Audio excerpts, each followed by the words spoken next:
उपस्थित सभी भाई बहनों के चरणों में लगन का प्रणाम।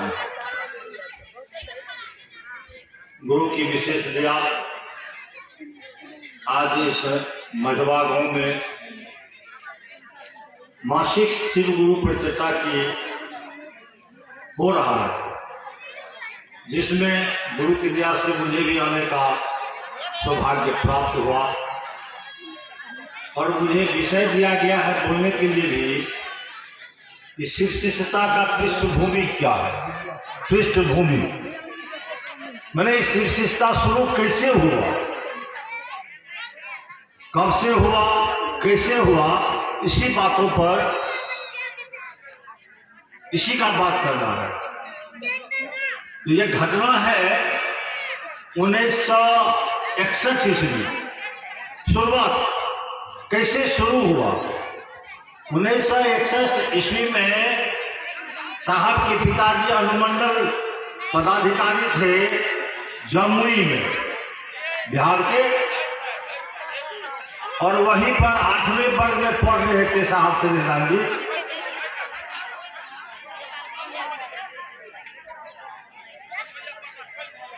अनुमंडल पदाधिकारी के यहाँ शिक्षक लोग आया जाया करते थे।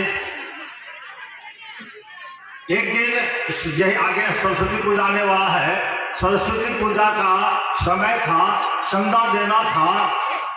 साहब श्री की माँ स्नान कर रही थी, साहब चले गए थे ऑफिस पर। साहब चले गए साहब अपने पिता के पास जो ऑफिस में थे, वहां देखते हैं कि एक आदमी बैठा हुआ है, एक कागज पर कुछ लिख करके जला दिया और उसके राख को पसार करके उसमें कागज में जो लिखा हुआ था वो पढ़ रहे हैं। शुरुआत साहब के पिताजी पूछे क्या बात है, तो इसे सरस्वती पूजा का चंदा देना है, तो माँ से ले लेता। तो माँ स्नान कर रही है, पैसा दिए वो चले गए। शाम में फिर जब आए घर तो हॉल में देखते हैं कि वही व्यक्ति बैठा हुआ है डेरा पर, अपने साथी के साथ कैरम बोर्ड खेलने लगे।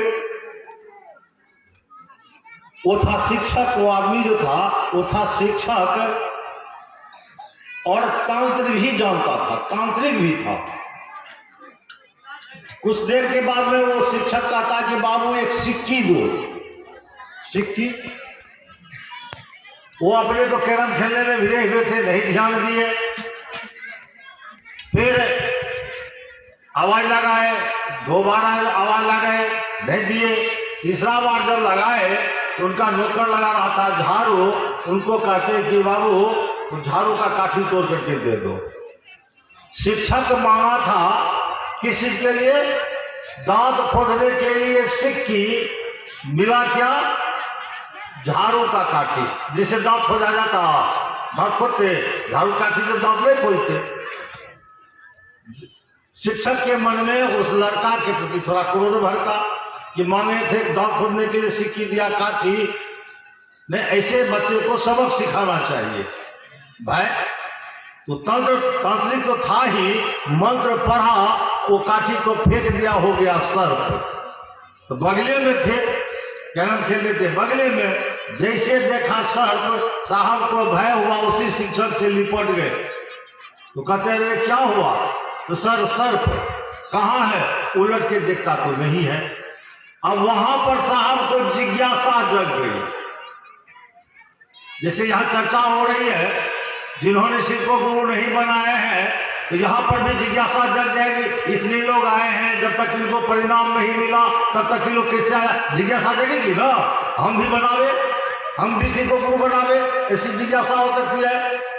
साहब श्री के पास में जिज्ञासा जगी कि एक स्टिकी से सर्प कैसे बना, आप मुझे बताइए। शिक्षक का तुमको क्या जरूरी है? तुम्हारा समय है पढ़ने का, खेलने का। साहब कहते कि नहीं, मैं भी यह चमत्कार सीखूंगा। कौन सा चमत्कार? सिक्की से सर्प बनाना, ये चमत्कार सीखूंगा और अपने साथी के बीच में यह चमत्कार दिखा करके बाबा बनूंगा। लोग कहेंगे मुझे बाबा। किस चीज से शुरुआत हुआ? जिज्ञासा। चमत्कार करेंगे और बाबा बनेंगे, इसके लिए मुझे क्या करना पड़ेगा बताइए। कहा इसके लिए तुम्हें श्मशान की साधना, कब्रिस्तान की साधना, विभिन्न गुरुओं के संपर्क में जाना पड़ेगा। साहब श्री हरिनाम जी कहे कि मुझे जो करना पड़ेगा मैं करूंगा, आप तरीका बताइए। और तरीका बताया गया, श्मशान की साधना शुरू हो गई। 1962 ईस्वी में आ गए साहब श्री हरिनाम जी के पिताश्री ट्रांसफर होकर के सहरसा, अपने सहरसा जिला के जिला पदाधिकारी के रूप में, DEO जिला शिक्षा पदाधिकारी के रूप में आ गए। 62 में आए, साफ पूरा परिवार आए और जेल के पास, अभी जो जेल है ना, जेल के बगल में है जिला शिक्षा पदाधिकारी था आवास, अभी भी है, वहां पर रहने लगे। अब कहा गया है कि एक तो जन्म, दूसरा नाता हुआ। जन्म तो है ये, निमंत्रण दे दीजिए तो क्या होगा। उनको तो श्मशान की बात थी और बात पीछे में जहां पर DEO का डेरा था, ठीक उसके बगल में जहां मत्स्यगंधा है अभी वर्तमान में, वो पूरा श्मशान था। अब साहब हरिनारायण जी प्रतिदिन रात में वहां पर श्मशान में जाने लगे। यहां से फिर ट्रांसफर हुए और जगह पर जाते रहे। 4 वर्ष यहाँ रहे, हायर सेकेंडरी यहीं से पास किए और इस क्रम में ढेर सारे गुरु के संपर्क में गए। अंत में साहब श्री हरिनाम जी पटना में लॉ कर रहे थे, लॉ का पढ़ाई कर रहे थे और वहां से साधना करने के लिए जाते थे। कहाँ? आरा के गांधी शमशान। प्रतिदिन रात में जाते थे ट्रेन से और सुबह में वापस आते थे। घटना है 1974 का।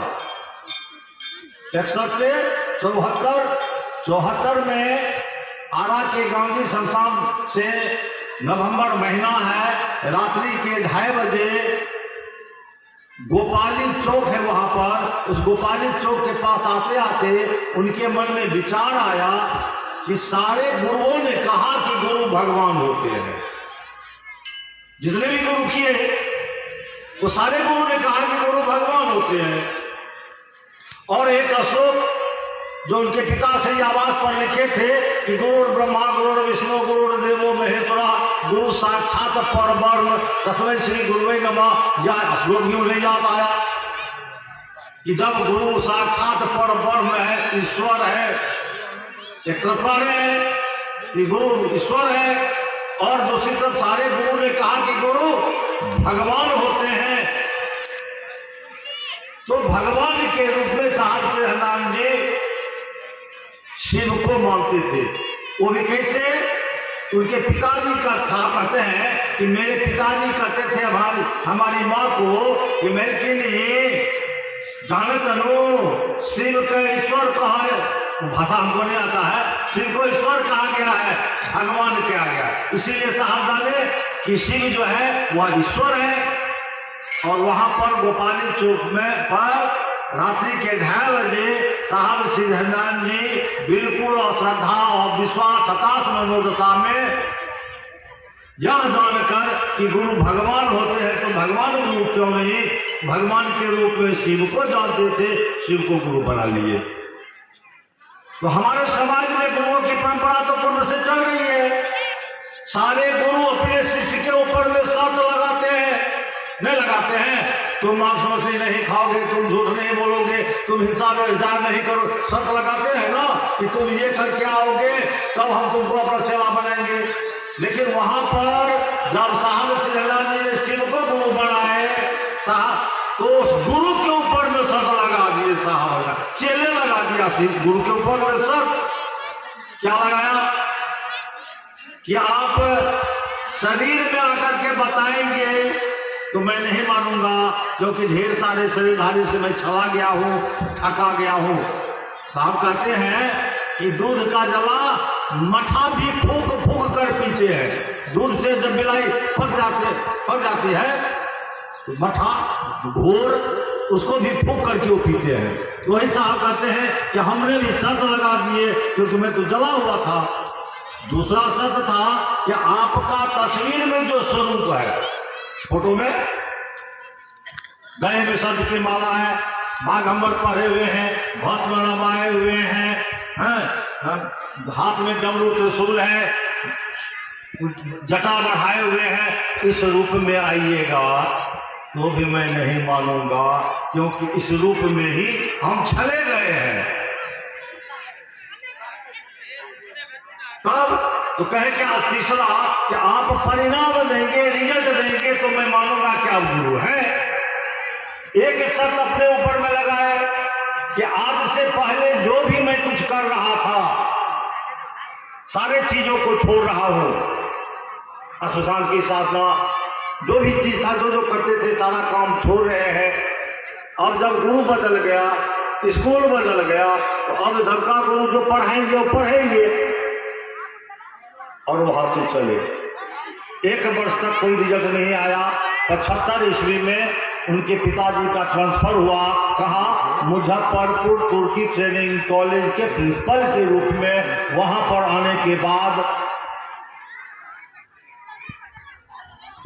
एक दिन साहब हजान जी शाम के समय बैठे हुए हैं, एक पेड़ के नीचे कुर्सी पर, एक चाबी का रिंग है, उंगली में घुमा रहे हैं और मन ही मन सोच रहे हैं कि इतने दिन तो 12-13 वर्ष तो मेरा समय वैसे बीत गया, वो कुछ नहीं मिला।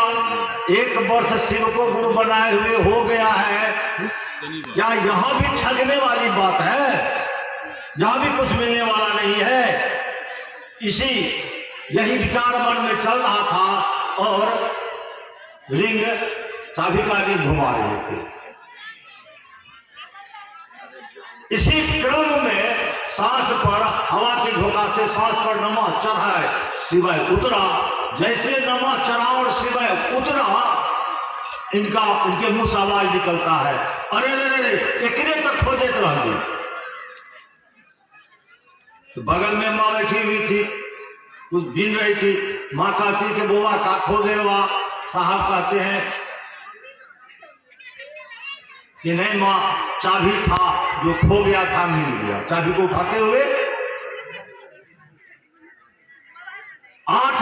1 वर्ष के बाद यह परिणाम आया। शर्त को तोड़ा, जो शर्त था साहब का उसे बताया ना कि मैं आप शरीर में आइएगा मैं नहीं मानूंगा, आप शिव के भेष में आइएगा तो भी नहीं मानूंगा, नहीं, आप परिणाम दीजिएगा। गुरु का काम ही है कि शिष्य के मन में अपने प्रति विश्वास पैदा करना। पहले तो विश्वास नहीं था, उस दिन विश्वास जला दिए ना कि बेटा मैं गुरु हो, नमः शिवाय मंत्र दे करके, जो हम लोग तीसरे सूत्र के रूप में करते हैं। बात आगे बढ़ने लगी, ढेर सारे बीच में घटनाएं घटी। साहब मजिस्ट्रेट बन गए। पहला पोस्टिंग पाटन में हुआ इनका, प्रखंड विकास पदाधिकारी। वीडियो बने, वीडियो में चले गए पाटन, वहां भी ढेर सारे घटनाएं घटी। वहां से फिर ट्रांसफर हुए और उनका हो गए मजिस्ट्रेट, आ गए हमारे आपके बीच सहरसा में 1982 ईस्वी में। हाँ, मधेपुरा आए और मधेपुरा में आने के बाद सहरसा में जो श्मशान की साधना करते थे, उस समय के 2 साथी, ये तो थे साहब से छोटे थे, बच्चे थे, और वो 2 साथी जो थे वो बड़े थे, बुजुर्ग थे। वही दोनों मिल गए, राजेश्वर प्रसाद यादव एक का नाम और दूसरा का नाम जटाशंकर झा। ये दोनों मिले और मिलने के बाद पूछते हैं साहब राजो बाबू से कि राजो दा, अभी आप लोग क्या कर रहे हैं? कहते हैं कि वही श्मशान की साधना। क्या करेंगे? श्मशान की साधना करते हैं, जाते हैं, तंत्र मंत्र की बात करते हैं। साहब हजान जी कहते हैं कि राजो दा, शिव तो बड़े कमाल के गुरु है, शिव को गुरु बनाइए ना। तो जटाशंकर झा कहते हैं कि सर, ये यहाँ की कहे छिए। साहब का टोन बहुत अच्छा होता है मैथिली बोलने वाला, सुनिएगा आप लोग, कैसेट में मिलेगा आप लोग को। तो अब साहब के मन में आया कि हम तो अपनी पत्नी के सिवा किसी को नहीं कहे हैं, तो फिर इन लोगों को कैसे पता चला। कहा कि साहब बोले कि जटाओ आपको कैसे पता, तो जटाशंकर बाबू कहते हैं कि ये तो ग्रंथ में लिखा हुआ है। और 12 बजे रात में मधेपुरा का लाइब्रेरी खोल के किताब मंगवाया गया और दिखाए वो जटाशंकर बाबू के, देखिए यहाँ पर लिखा हुआ है तुम त्रिभुवन गुरु वेद बखाना आन जीव पामर क्या जाना बंदे विद्या से थम, ऐसा आदि आदि बातें लिखा हुआ तो दिखाए।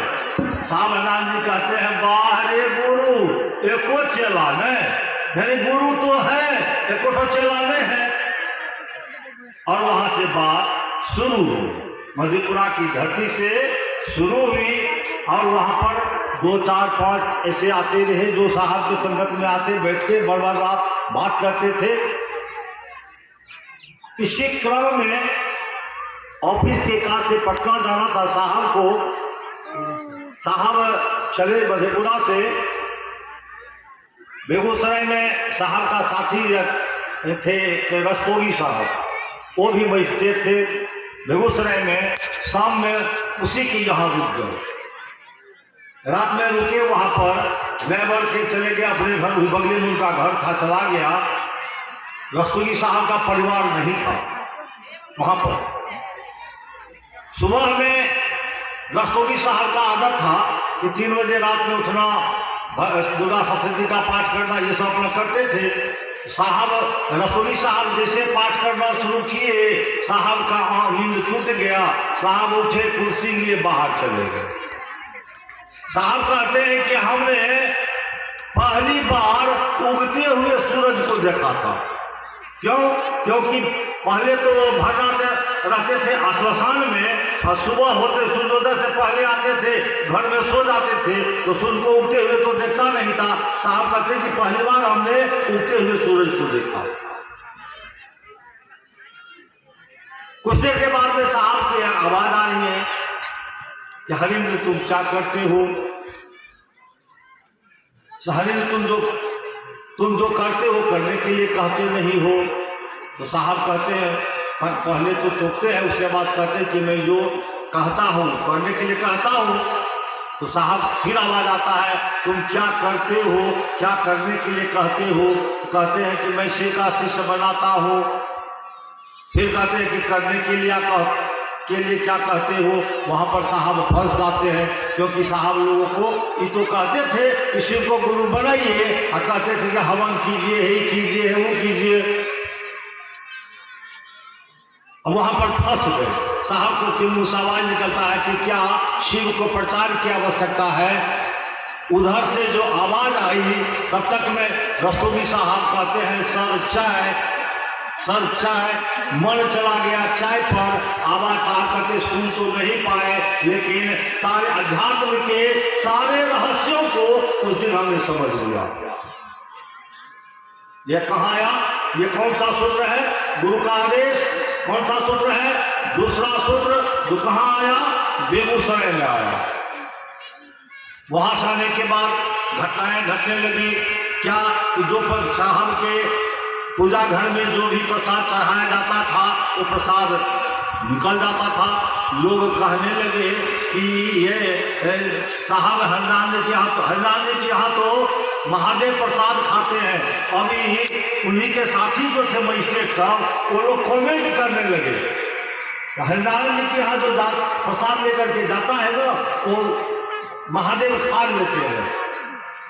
एक दिन कार्यालय में सब आके घेर लिए।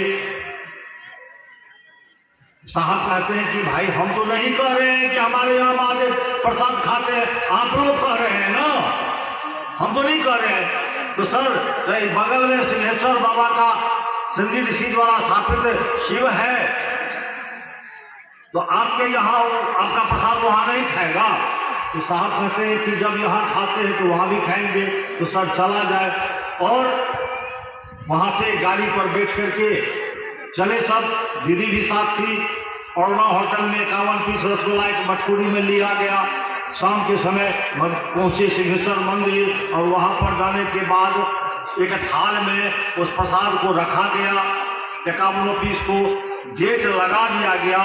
गेट लगाने के बाद अब यहाँ पर अब साहब का मौन, देखिए हम लोग कहते हैं कि दया की स्थिति अभी ना समझ पा रहे हैं उस समय की बात। साहब कह रहे हैं मन ही मन कि आज यदि महादेव दया प्रसाद नहीं ग्रहण करेंगे तो लोग क्या कहेंगे, ये ठगता। और अब भीतर आना है क्या, आलाद डर भय नहीं। और इसी क्रम में साहब के मुंह से आवाज निकलता है कि मन ही मन कि बूढ़ो इज्जत रखिया, दया मांगिया। यह जैसे उनके मन अंदर से आवाज निकलती है, उधर मंदिर का बिजली गुम हो जाता है। मंदिर का बिजली गुम हुआ। पंडित जी लोग पेट्रोल से जब तक लेके आए फिर बिजली आ गया। पट को खोला गया।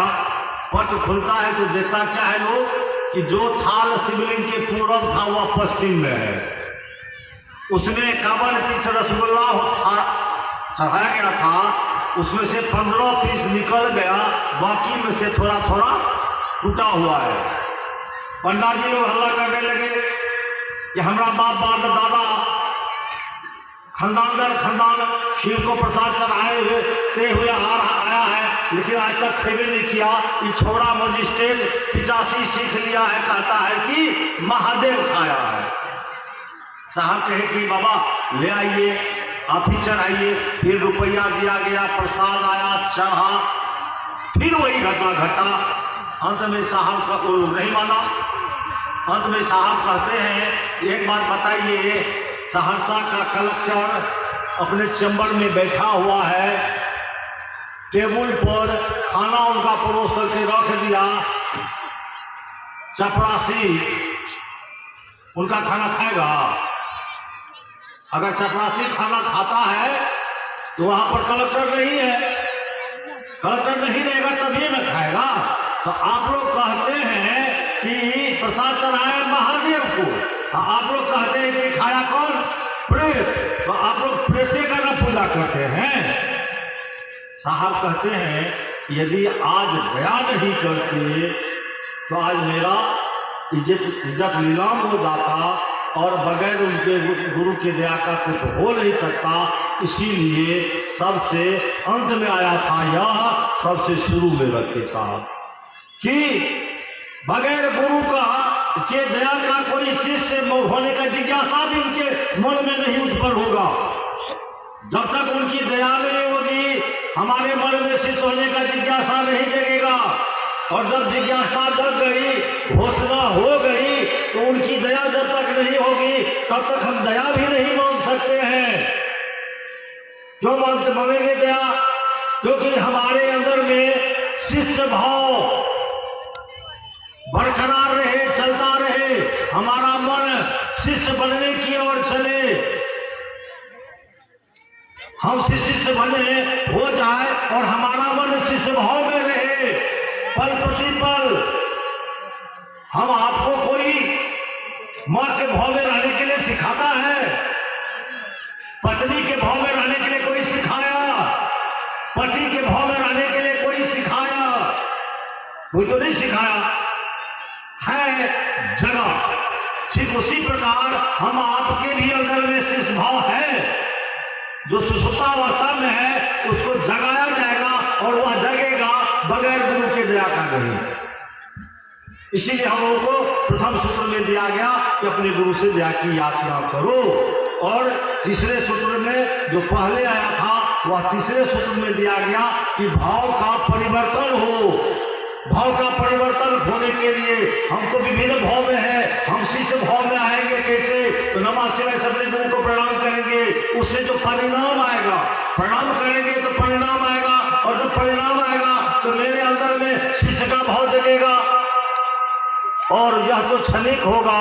इसके फिर दूसरा सूत्र डाले कि यह अस्थायी कैसे हो, यह परिणाम मेरा मन पल प्रतिपल शिष्य भाव में रहे अस्थाई रहे। क्योंकि आप जाते हैं स्मशान, वहां पर कहते हैं इसी के लिए लोग चोर बेईमानी शैतानी करता अभी में जल रहा है, उतने देर तक वहां से आता है, फिर वही काम में लग जाते हैं। ठीक उसी प्रकार परिणाम मिलेगा, शिष्य भाव में तो जाएंगे लेकिन अस्थाई रहेगा। अस्थाई होगा कैसे? तो आदेश गुरु का आदेश कि तुम दूसरों को अपने गुरु का शिष्य बनाओ, मेरा शिष्य बनाओगे तब तुम शिष्य बनोगे। तो चर्चा करने की बात आई कि हमारे अंदर में अस्थाई शिष्य भाव रहे, चर्चा करने के क्रम में अस्थाई ज्ञान लगने की स्थिति में जाए।